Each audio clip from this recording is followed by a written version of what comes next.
안녕하세요. 저는 52세 김선영입니다. 오늘 여러분께 제 인생에서 가장 충격적이었던 이야기를 들려드리려고 합니다. 사랑이라고 믿었던 것이 얼마나 잔혹한 거짓이었는지, 그리고 가족이라는 이름으로 얼마나 깊은 배신을 당할 수 있는지를 말입니다. 모든 것은 20년 전부터 시작되었습니다. 아니, 정확히는 그보다 훨씬 더 오래전부터였죠. 제가 알지 못했던 운명의 실타래가 이미 얽혀 있었던 것입니다. 1990년대 초 22살의 저는 한 남자를 만났습니다. 김태준이라는 이름의 그는 미국 유학을 마치고 막 돌아온 수줍은 청년이었죠. 키가 크고 말수가 적었지만 눈빛만큼은 유독 따뜻했던 사람이었습니다. 그는 저를 보자마자 깊은 한숨을 쉬었습니다. 마치 오랫동안 찾고 있던 무언가를 발견한 것처럼 말이에요. 선영 씨, 정말 신기해요. 마치 제가 꿈에서 본 사람 같아요. 당시 저는 그 말을 단순한 작업 멘트쯤으로 생각했습니다.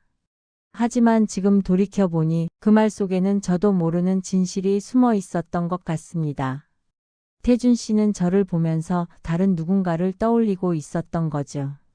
우리의 연애는 순탄했습니다. 그는 다정했고 저를 세심하게 챙겨주었습니다. 하지만 이상한 점이 하나 있었어요. 가끔씩 저를 바라보는 그의 눈빛에서 아쉬움 같은 것이 느껴졌거든요. 마치 제가 누군가의 대체제인 것처럼 느껴지는 순간들이 있었습니다. 태준아, 나 말고 다른 여자 생각하는 거 아니야? 어느 날 장난스럽게 물어본 적이 있어요. 그러자 그는 깜짝 놀라며 고개를 저었습니다. 무슨 소리야, 내 눈에는 너밖에 안 보여. 하지만 그의 대답은 왠지 공허하게 들렸습니다. 마치 스스로를 설득하려는 것 같았어요.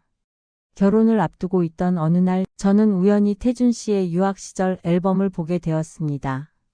그 안에는 한 여자와 함께 찍은 사진들이 많이 있었어요. 그 여자는 저와 얼굴이 정말 닮아 있었습니다. 아니, 닮은 정도가 아니라 마치 쌍둥이처럼 똑같았어요. 이 사진 속 여자는 누구야? 제가 물어보자 태준 씨는 잠시 당황하더니 이렇게 말했습니다. 아, 그냥 유학 시절 친구야, 별로 중요한 사람 아니야. 하지만 그 사진 속 두 사람의 표정은 그냥 친구 사이로 보이지 않았습니다. 깊은 사랑에 빠진 연인들의 모습이었죠. 더 충격적인 것은 그 여자의 뒷모습에 쓰여진 메모였습니다. 은주야, 사랑에 영원히 함께하자. 은주. 그 이름이 제 가슴에 깊이 박혔습니다. 하지만 저는 결혼을 앞둔 상황에서 더 이상 캐묻지 않았어요. 사랑하는 사람을 믿고 싶었고 행복한 가정을 꿈꾸고 있었거든요. 1995년 우리는 결혼했습니다. 소박하지만 따뜻한 결혼식이었어요. 태준 씨는 저에게 약속했습니다. 선영아, 나는 너만 바라보고 살 거야. 우리 행복하게 살자. 그 말을 믿었습니다. 그리고 정말로 처음 몇 년간은 행복했어요. 태준 씨는 무역업을 시작했고 사업이 점점 궤도에 올랐습니다. 저는 1997년에 아들 준호를 낳았고 전업주부로서 가정을 돌보며 남편을 뒷받침했습니다. 준호가 5살 되던 해까지는 정말 평범하고 행복한 가정이었습니다. 남편은 저녁마다 집에 일찍 들어왔고 주말이면 가족끼리 나들이를 다녔어요. 아들을 무척 귀여워했고 저에게도 다정했습니다. 하지만 2003년 모든 것이 변하기 시작했습니다. 태준 씨의 무역 사업이 큰 위기에 빠진 것입니다. IMF 외환위기에 여파로 거래처들이 하나둘 파산하기 시작했고 태준 씨의 회사도 부도 직전까지 몰렸어요. 그는 하루하루가 지옥 같다고 했습니다. 선영아, 이번엔 정말 끝인 것 같아. 집도 넘어가고 모든 게 끝이야. 남편의 얼굴에는 절망만이 가득했습니다. 저는 그런 남편을 위로하며 함께 이겨내자고 말했어요. 제 친정의 도움도 받고 제가 할 수 있는 일이라면 뭐든 하겠다고 했습니다. 그런데 바로 그때 기적처럼 한 통의 전화가 걸려왔습니다. 태준 오빠. 나야, 은주. 거실에서 설거지를 하던 제가 그 목소리를 들은 순간 온몸이 얼어붙었습니다. 은주. 결혼 전 앨범에서 봤던 그 여자의 이름이었거든요. 태준 씨는 전화를 받자마자 안방으로 들어가 버렸습니다. 1시간이 넘도록 통화를 했어요. 저는 문 앞에서 들으려고 했지만 남편은 목소리를 워낙 낮춰서 내용을 알 수가 없었습니다. 통화가 끝난 후 나온 태준 씨의 표정은 완전히 바뀌어 있었습니다. 절망에 빠져 있던 얼굴에 희망의 빛이 돌아와 있었어요. 선영아, 옛날 친구가 도움을 주겠다고 해. 사업을 다시 일으켜 세울 수 있을 것 같아. 저는 기뻤습니다. 남편이 다시 희망을 찾은 것 같아서요. 하지만 동시에 불안함도 느꼈습니다. 그 옛날 친구가 바로 은주라는 것을 알고 있었거든요. 그 친구가 누군데? 어떻게 도와준다는 거야? 해외에서 디자이너로 성공한 친구야. 사업 자금도 투자해주고 해외 바이어들도 소개해준다고 해. 그날부터 태준 씨는 완전히 다른 사람이 되었습니다. 매일 늦게 들어오기 시작했고 주말에도 미팅이라며 나가는 일이 잦아졌어요. 그리고 점점 집안일에는 관심을 보이지 않았습니다. 요즘 많이 바쁘네? 제가 물어보면 항상 같은 대답이었어요. 사업 다시 일으키느라 정신없어. 조금만 참아줘. 하지만 저는 느꼈습니다. 남편의 눈빛이 예전과 달라졌다는 것을. 마치 20년 전 처음 만났을 때처럼 다른 누군가를 그리워하는 눈빛으로 변해가고 있었던 것입니다. 그때까지만 해도 저는 단순히 사업 때문이라고 생각했습니다. 남편을 믿고 싶었고 우리 가정을 지키고 싶었거든요. 하지만 곧 알게 될 진실은 제 상상을 훨씬 뛰어넘는 충격적인 것이었습니다. 2004년 봄 태준 씨의 사업은 기적적으로 회복되기 시작했습니다. 새로운 해외 거래처들이 생겼고 매출이 급속도로 늘어났어요. 하지만 이상하게도 남편은 점점 더 집에서 멀어져 갔습니다. 여러분, 그때의 저는 정말 순진했습니다. 사랑하는 남편이 설마 저를 속일 거라고는 생각지도 못했거든요. 하지만 운명은 이미 저를 향해 가장 잔혹한 진실을 준비하고 있었습니다. 2005년 여름 저는 충격적인 진실을 마주하게 되었습니다.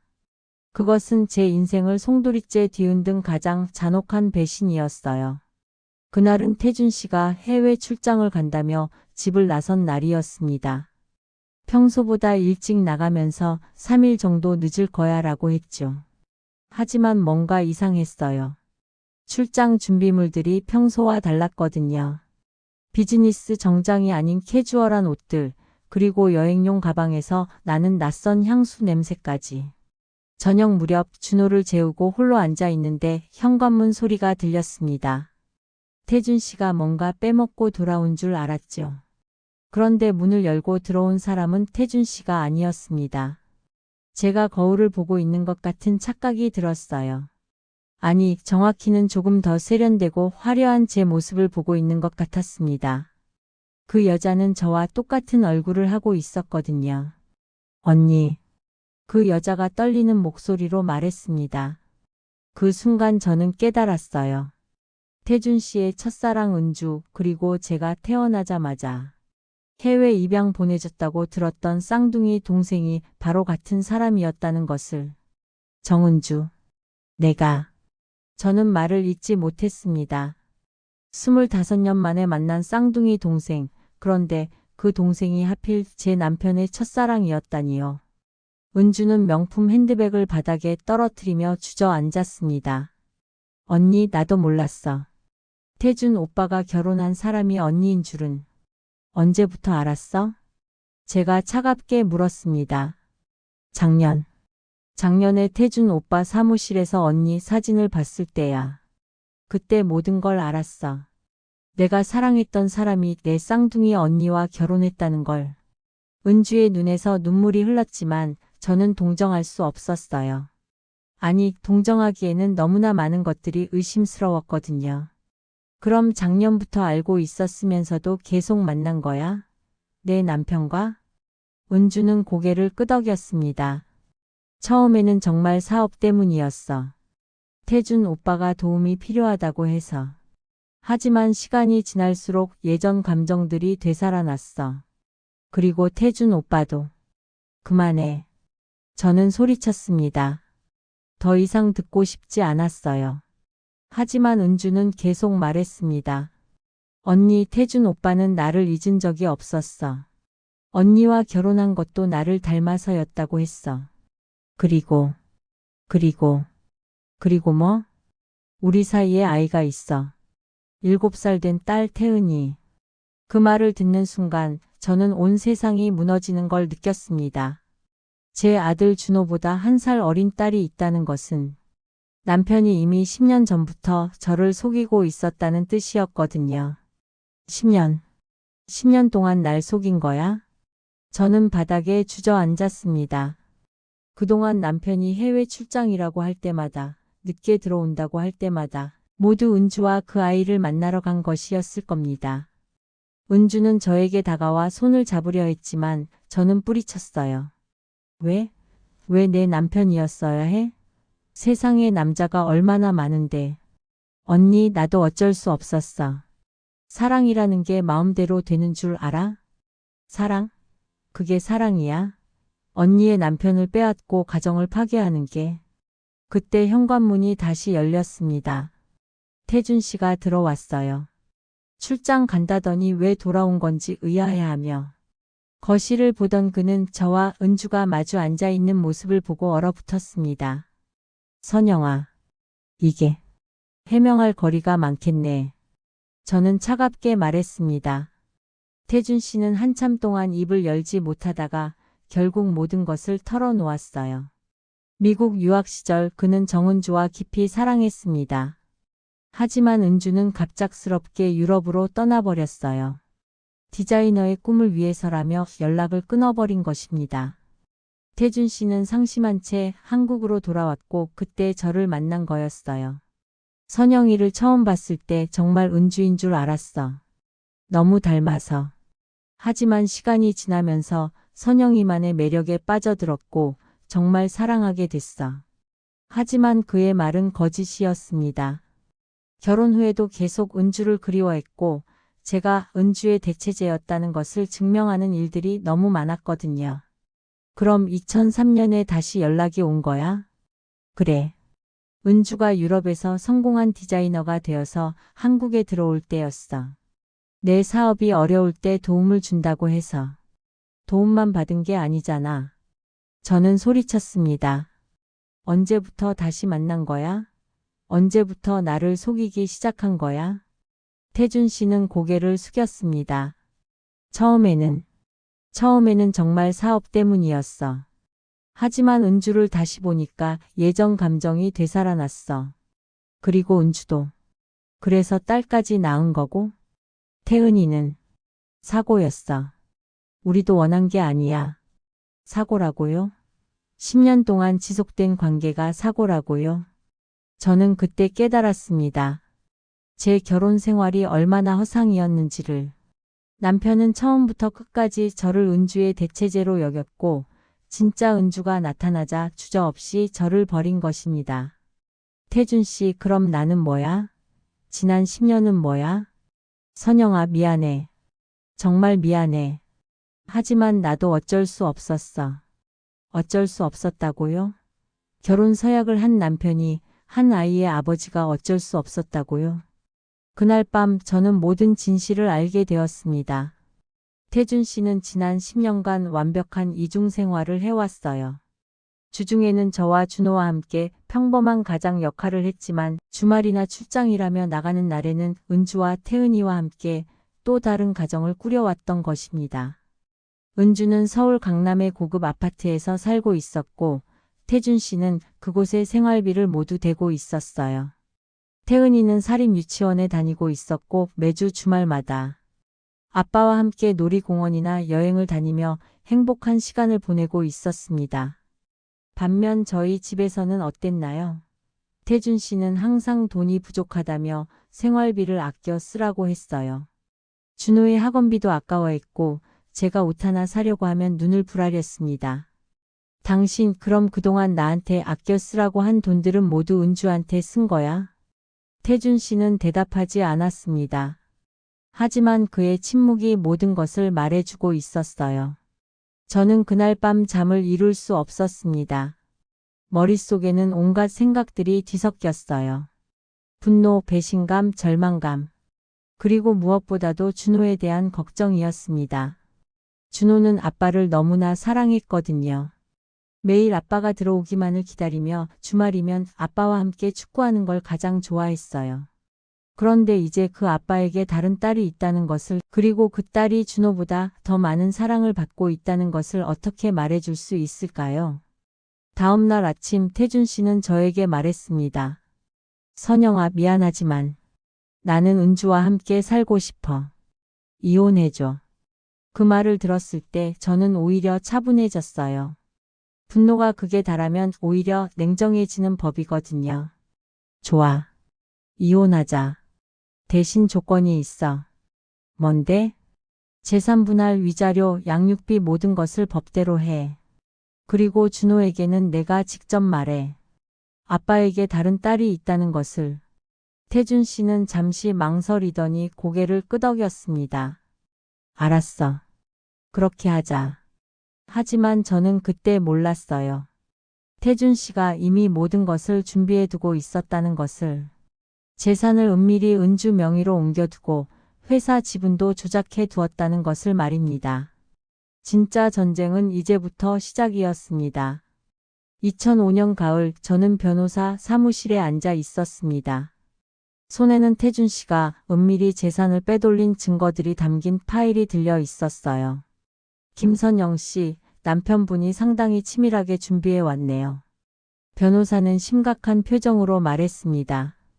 회사 지분 대부분을 정은주 씨 명의로 이전했고 부동산도 차례로 처분해서 해외 계좌로 빼돌렸습니다. 법적으로 추적하기가 쉽지 않을 것 같습니다. 저는 분노가 치밀어 올랐어요. 10년 동안 저를 속이면서도 이혼까지 대비해 재산을 숨겨왔다니요. 그럼 제가 받을 수 있는 게 아무것도 없다는 얘기예요. 그렇지는 않습니다. 다만 시간이 오래 걸릴 것 같습니다. 그리고 무엇보다 확실한 증거가 필요해요.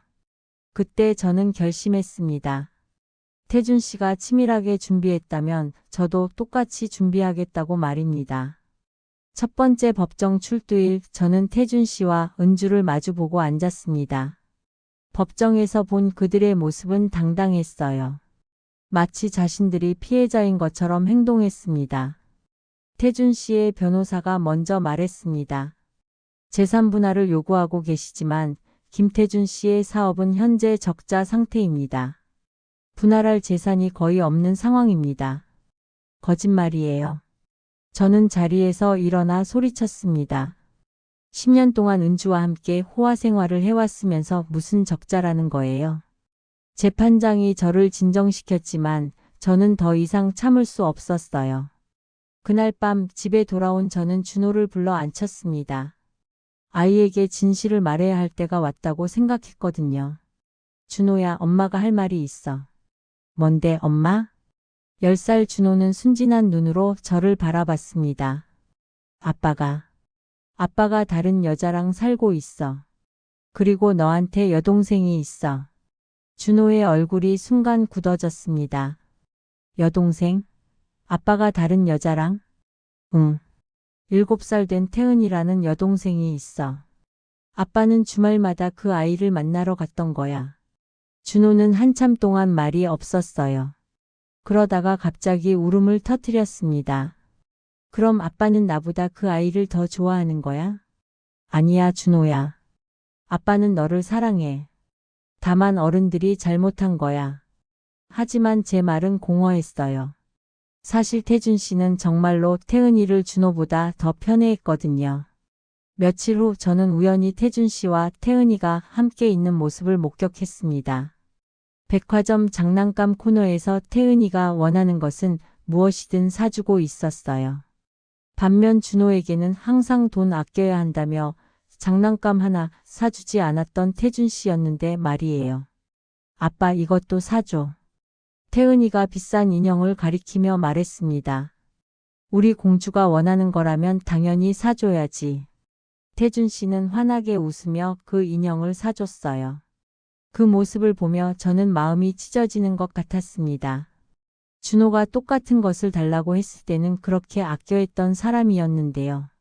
법정 공방은 6개월간 계속되었습니다. 그 사이 저는 사립탐정을 고용해서 태준 씨와 은주의 재산 은닉 증거를 수집했어요.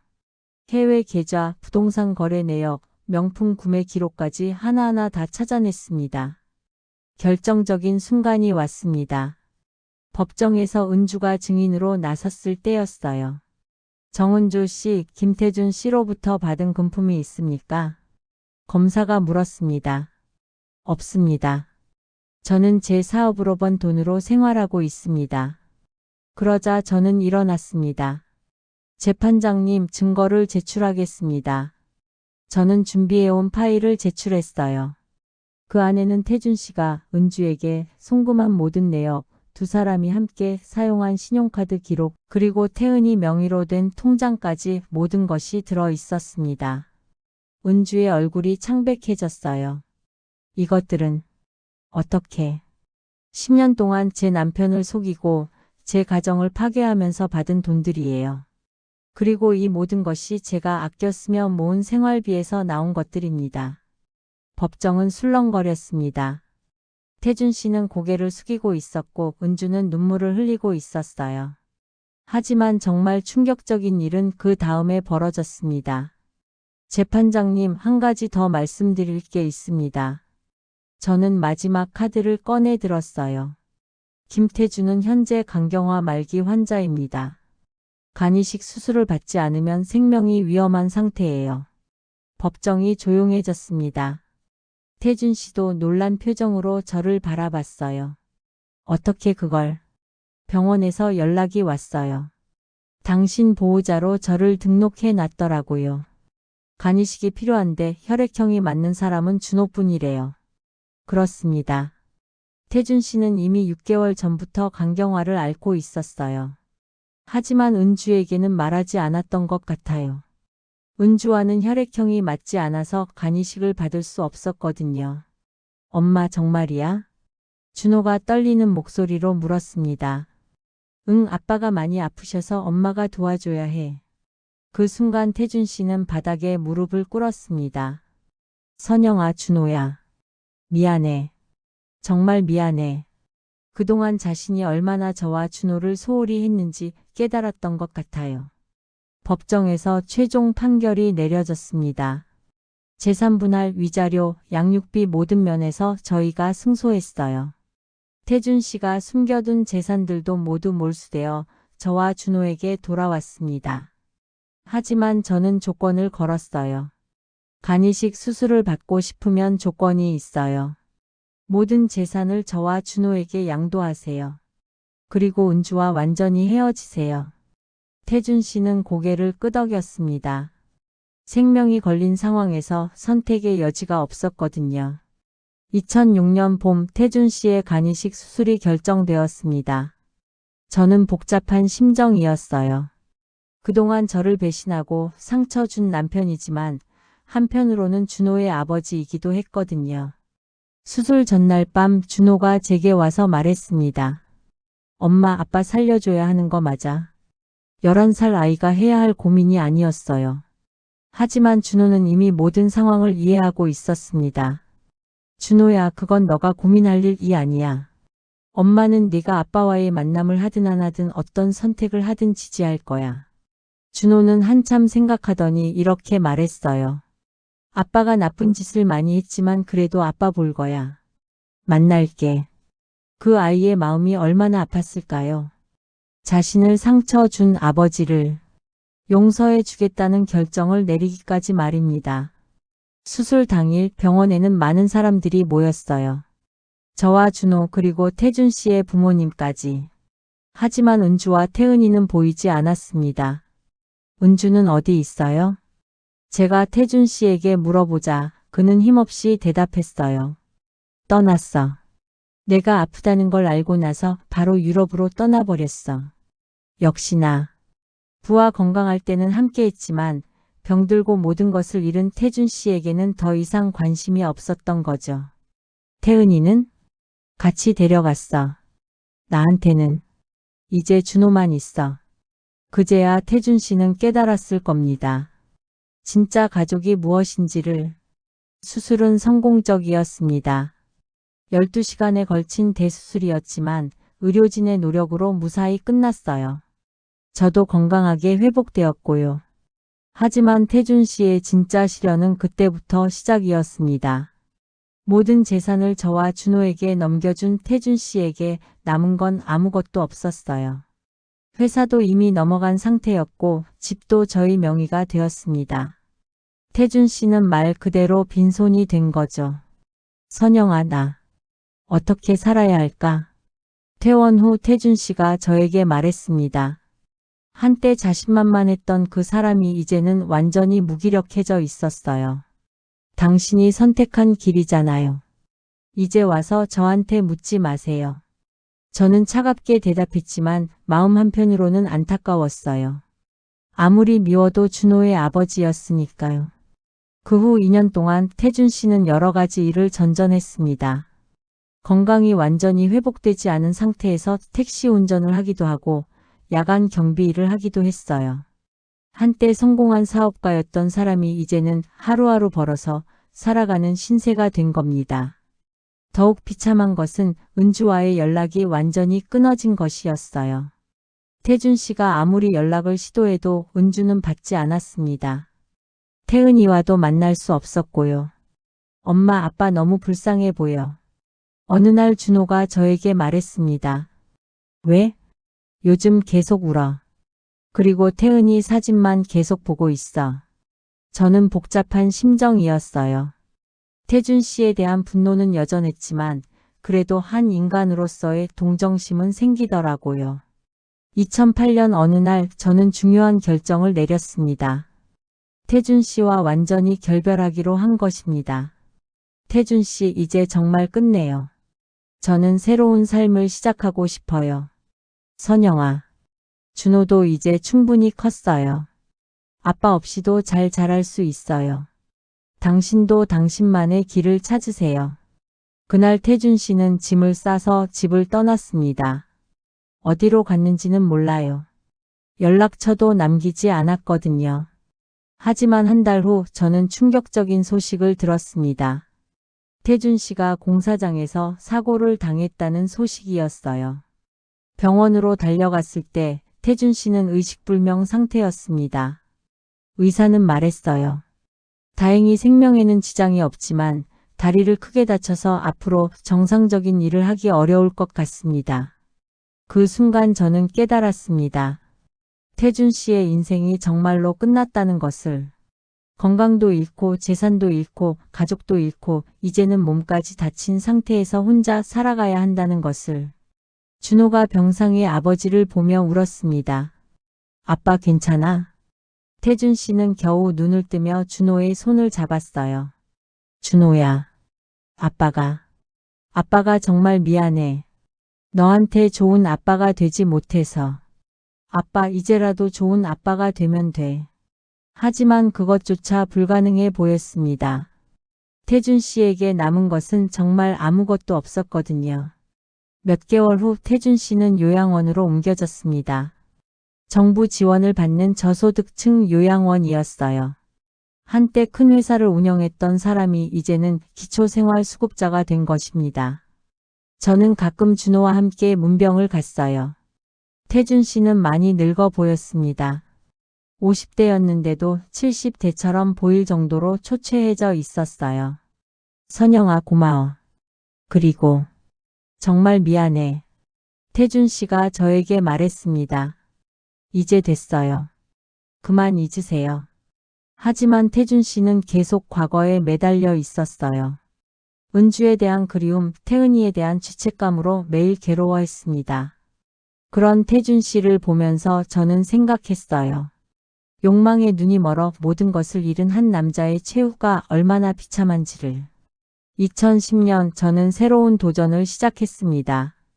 태준 씨로부터 받은 재산을 종자돈으로 삼아 작은 카페를 열기로 한 것입니다. 엄마, 정말 할 수 있어? 14살이 된 준호가 걱정스럽게 물었습니다. 물론이야. 엄마가 20년 동안 집안일만 한 게 아니거든. 그동안 배운 것들을 이제 써먹을 때가 온 거야. 사실 저에게는 숨겨진 재능이 있었어요. 요리와 베이킹이었죠. 결혼 후 가정주부로만 살아왔지만 늘 요리 연구를 하고 새로운 레시피를 개발하는 게 취미였거든요. 첫 번째 카페는 작았어요. 15평 남짓한 공간에 테이블 6개가 전부였습니다. 하지만 저는 최선을 다했어요. 직접 구운 빵과 정성스럽게 우린 커피로 손님들을 맞았습니다. 처음 몇 달은 힘들었어요. 손님도 많지 않았고 수익도 거의 없었습니다. 하지만 포기하지 않았어요. 매일 새벽 4시에 일어나 빵을 굽고 밤늦게까지 매장을 정리했습니다. 준호도 많이 도와줬어요. 학교 끝나면 바로 카페로 와서 테이블 닦기, 설거지 같은 일들을 거들었죠. 엄마 힘들지? 어느 날 준호가 물었습니다. 전혀 안 힘들어. 이제 진짜 내 일을 하고 있는 것 같아서 오히려 행복해. 정말 그랬어요. 누군가의 눈치를 보며 살던 시절과는 달리 이제는 제 의지로, 제 노력으로 뭔가를 만들어가고 있다는 성취감이 있었어요. 6개월이 지나자 입소문이 나기 시작했습니다. 제가 만든 치즈케이크와 크로와상이 맛있다고 소문이 퍼진 거예요. 단골 손님들도 생기기 시작했고 매출도 조금씩 늘어났습니다. 1년이 지났을 때 저는 카페를 확장하기로 결정했습니다. 옆 상가를 임대해서 30평 규모로 늘린 거예요. 직원도 2명 고용했습니다. 대단해요, 사장님. 정말 성공하셨네요. 단골 손님 중 한 분이 말했습니다. 아직 시작일 뿐이에요. 더 큰 꿈이 있거든요. 저는 정말로 더 큰 꿈을 품고 있었어요. 프랜차이즈 사업을 하고 싶었거든요. 2년 후인 2012년 저는 2번째 매장을 열었습니다. 그리고 그 다음 해에는 3번째, 4번째 매장을 연달아 오픈했어요. 선영인의 카페라는 브랜드로 시작한 사업은 점점 성장해 갔습니다. 제가 직접 개발한 레시피와 까다로운 품질 관리 덕분에 고객들의 사랑을 받았어요. 2015년 저는 드디어 프랜차이즈 본격 사업에 뛰어들었습니다. 전국적으로 가맹점을 모집하기 시작한 거예요. 엄마 정말 대단해. 이제 진짜 사업가가 됐네. 고등학생이 된 준호가 자랑스럽게 말했습니다. 그런가? 그럼 우리 준호도 나중에 엄마 사업 도와줄래? 당연하지. 나도 엄마처럼 성공하고 싶어. 준호는 정말로 훌륭한 아이로 자라났어요. 아버지 없이 자랐지만 오히려 더 성숙하고 독립적인 아이가 되었습니다. 공부도 잘했고 인성도 바른 아이였어요. 반면 태준 씨는 어떻게 지내고 있을까요? 가끔 준호가 문병을 가서 들려주는 이야기로는 여전히 요양원에서 지내고 있다고 했어요. 건강은 많이 회복되었지만 정신적으로는 계속 힘든 상태였다고 합니다. 아빠가 태은이 소식을 알고 싶어 해. 어느 날 준호가 말했습니다. 태은이는 어떻게 지내고 있대? 저도 궁금했어요. 태은이가 어떻게 자라고 있는지. 하지만 연락할 방법도 없었고 굳이 연락하고 싶지도 않았어요. 2018년 선영인의 카페는 전국에 50개 매장을 둔 중견 프랜차이즈로 성장했습니다. 연 매출이 100억을 넘어섰어요. 그해 저는 올해의 여성 CEO상을 받기도 했습니다. 시상식에서 소감을 말할 때 저는 이렇게 말했어요. 인생에서 가장 힘들었던 순간이 오히려 새로운 시작의 기회가 되었습니다. 배신과 좌절을 겪었지만 그것이 저를 더 강하게 만들어 주었어요. 준호도 대학생이 되었어요. 경영학과에 진학해서 나중에 제 사업을 이어받겠다고 했습니다. 엄마 정말 자랑스러워. 고마워, 준호야. 내가 있어서 엄마가 여기까지 올 수 있었어. 2020년 코로나19라는 예상치 못한 위기가 닥쳤습니다. 많은 카페들이 문을 닫아야 했죠. 하지만 저희는 빠르게 배달 서비스와 온라인 판매로 전환했어요. 오히려 매출이 늘어나는 결과를 얻었습니다. 그해 말 저는 뜻밖의 연락을 받았습니다. 태준 씨로부터였어요. 선영아, 나야. 오랜만에 들어보는 목소리였어요. 무슨 일이에요? 태은이가 한국에 왔어. 은주가 보낸 거야. 갑자기요? 은주가 재혼한대. 새 남편이 태은이를 받아들이기 싫어해서 한국으로 보낸 거야. 저는 복잡한 심정이었어요. 태은이도 결국 어른들의 이기심에 희생당한 아이였거든요. 그래서요. 태은이를 돌볼 사람이 나밖에 없어. 하지만 내 상황을 알잖아. 혹시 도와줄 수 있을까? 저는 한참 고민했어요. 태은이는 죄가 없는 아이였지만 그 아이를 받아들이는 것은 다른 문제였거든요. 결국 저는 결정했습니다. 태은이를 만나보기로 한 것입니다. 공항에서 만난 태은이는 15살의 예쁜 소녀였어요. 하지만 눈빛이 슬퍼 보였습니다. 안녕 태은아. 나는 준호 엄마야. 안녕하세요. 태은이는 어색해했지만 예의 바른 아이였어요. 그날부터 태은이는 저희 집에서 지내게 되었습니다. 처음에는 서먹했지만 시간이 지나면서 가족같이 지내게 되었어요. 엄마, 태은이가 진짜 내 동생 같아. 준호가 말했습니다. 그래? 좋은 오빠가 되어줘. 당연하지.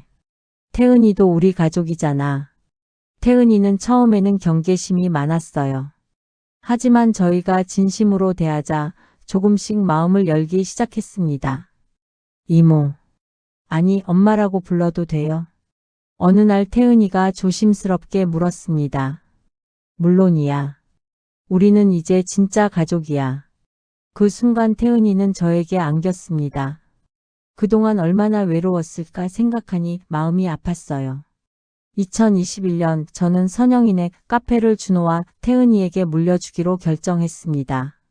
준호는 경영을, 태은이는 디자인과 마케팅을 맡기로 했어요. 정말 괜찮아요. 저는 아빠 때문에. 태은이가 걱정했지만 저는 단호하게 말했어요. 너는 내 잘못이 아니야. 그리고 이제 너도 우리 가족이고 당연히 함께 해야지. 그해 여름 저희는 새로운 소식을 들었습니다. 태준 씨가 요양원에서 자원봉사 활동을 시작했다는 소식이었어요. 아빠가 많이 달라졌어. 문병을 다녀온 준호가 말했습니다. 어떻게? 예전처럼 과거 얘기만 하지 않고 다른 할아버지들 도와드리고 그래. 그리고 우리 걱정도 안 하시더라. 그래? 다행이네. 저도 조금씩 태준 씨에 대한 원망이 사라지고 있었어요. 그 사람도 자신의 선택에 대한 대가를 충분히 치렀다고 생각했거든요. 2022년 봄 저는 또 다른 도전을 시작했습니다. 사회공헌 재단을 설립한 것입니다. 저처럼 어려운 상황에 있는 여성들을 돕고 싶어요. 재단 설립 기자회견에서 저는 말했습니다. 이혼으로 어려움을 겪고 있는 여성들, 혼자서 아이를 키우는 엄마들을 위한 창업 지원과 교육 프로그램을 운영할 계획입니다. 재단 이름은 새시작 재단으로 지었어요. 저처럼 인생의 위기를 겪은 사람들이 새로운 시작을 할 수 있도록 돕자는 의미였습니다. 첫 번째 지원 대상자는 30대 초반의 이혼 여성이었어요. 두 아이를 혼자 키우면서 생계를 책임져야 하는 상황이었죠. 정말 감사합니다. 이런 기회를 주셔서. 그분이 눈물을 글썽이며 말했습니다. 저도 그런 시절이 있었어요. 힘들겠지만 포기하지 마세요. 분명 좋은 날이 올 거예요. 6개월 후 그분은 작은 반찬 가게를 성공적으로 운영하고 있었어요. 그런 모습을 볼 때마다 저는 뿌듯했습니다. 2023년 말 현재 선영이네 카페는 전국에 200개 매장을 둔 대형 프랜차이즈로 성장했어요. 연 매출은 500억을 넘어섰습니다. 준호는 이제 훌륭한 CEO가 되어 회사를 이끌고 있고 태은이는 창의적인 마케팅으로 젊은 고객들에게 인기를 끌고 있어요. 저는 지금 58살입니다. 20년 전 배신당하고 절망했던 그때와는 완전히 다른 삶을 살고 있어요. 얼마 전 우연히 태준 씨를 만났습니다. 요양원 근처 카페에서였어요. 선영아, 오랜만이에요. 태준 씨는 많이 늙어 보였지만 예전보다 평화로워 보였어요. 잘 지내고 있구나. 준호랑 태은이도. 네, 다들 잘 지내고 있어요. 고마워. 정말 고마워. 태은이까지 돌봐줘서. 이제 그런 말 하지 마세요. 우리는 이미 새로운 가족이 되었으니까요. 태준 씨는 고개를 끄덕였습니다. 나는 정말 바보였어. 모든 걸 다 가지고 있었는데 욕심 때문에 모든 걸 잃었지. 이제라도 깨달았으니 된 거 아닌가요? 선영아, 진심으로 미안해. 그리고 너를 진짜 사랑했었어. 다만 그 사랑을 지킬 줄 몰랐을 뿐이야. 저는 미소를 지었습니다. 알고 있어요. 이제 다 지난 일이에요. 그날 헤어지면서 저는 생각했어요. 용서한다는 것의 진정한 의미를 상대방을 위해서가 아니라 제 자신을 위해서 용서하는 것이라는 걸요. 여러분, 제 이야기는 여기서 끝입니다. 20년 전 가장 힘들었던 순간이 오히려 제 인생의 전환점이 되었어요. 배신당하고 절망했지만 그것이 저를 더 강하게 만들어 주었습니다. 지금도 새시작 재단을 통해 많은 분들을 도우며 살고 있어요. 준호는 올해 결혼을 앞두고 있고 태은이는 대학에서 디자인을 전공하며 꿈을 키워가고 있습니다. 가끔 생각해 봅니다. 만약 그때 태준 씨의 배신을 알지 못했다면 어땠을까요? 아마 지금처럼 성공하지 못했을 거예요. 평생 누군가에게 의존하며 살았을 테니까요. 결국 인생에서 일어나는 모든 일들은 다 이유가 있는 것 같아요. 힘들고 아픈 경험도 결국은 우리를 성장시키는 밑거름이 되는 거죠. 여러분께 묻고 싶습니다. 만약 여러분이 저와 같은 상황에 놓인다면 어떻게 하셨을까요? 용서하고 참고 사셨을까요? 아니면 저처럼 새로운 시작을 선택하셨을까요? 그리고 혹시 지금 비슷한 어려움을 겪고 계시는 분이 있다면 포기하지 마세요. 끝이라고 생각하는 그 순간이 새로운 시작일 수도 있으니까요. 댓글로 여러분의 생각을 들려주세요. 여러분은 이런 상황에서 어떻게 하셨을까요? 혹시 비슷한 경험이 있으시다면 어떻게 극복하셨는지도 궁금합니다. 끝까지 들어주셔서 감사합니다.